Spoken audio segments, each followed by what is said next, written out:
This is the set for the night chase sequence. The studio was over 100 degrees, so we dressed lightly. This is Justin Cohen, a very fine animator. Now, in these bygone days, we didn't have computers. Justin here has to move the cat 24 separate times for 1 second of animation. This is Joel Fletcher, another fine animator. Here we see him moving the toy plane using invisible thread. There's a track hung from the ceiling where he can fly it through the entire shot. The invisible thread is very tiny and you can break it easily, so you have to be very gentle. The hamster cage door was pin registered, so the animator could open and close the door between frames. Ralph's cage could be opened from various sides so we could reach him easily. Now Justin and Joel leave the set and expose 1 frame on the camera. As mentioned, there are 24 frames in 1 second. That means the puppets have to be moved 1,440 times for just 1 minute of film. Here we step through the animation so you can see the separate moves. Also notice how the different shots overlap the action. This is an old trick used to make the action more dramatic. When you see the action full speed, it all flows together.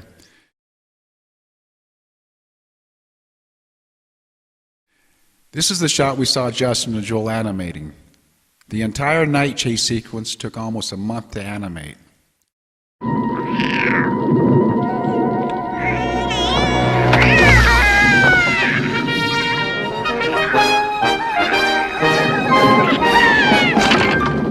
This is the exterior night chase sequence. The set was approximately 85 feet long. It was built by bending plywood over a wooden frame. We needed to raise up the set so we could tie the puppets to the ground. Once again, we're using invisible thread to fly the puppet. When a creature like a cat runs, their feet barely touch the ground. Most of the action is in the air. Here Denise moves the camera. The set was longer than our tracks, so we had to cycle our track during the shot.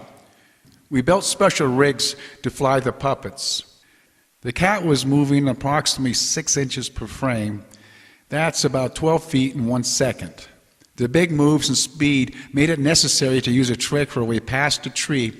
We backed the camera up along with the tree and tracked the stage again. We covered the same stage 4 times in this shot. Here Justin and Denise leave the set and expose another frame.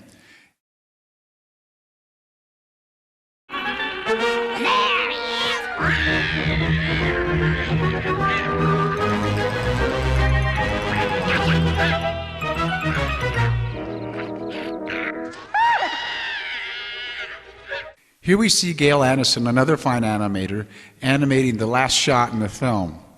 She's using a small gauge to keep track of Ralph's movement. Each animator had their personal gauges and little sticks with marks on them to keep track of the movement.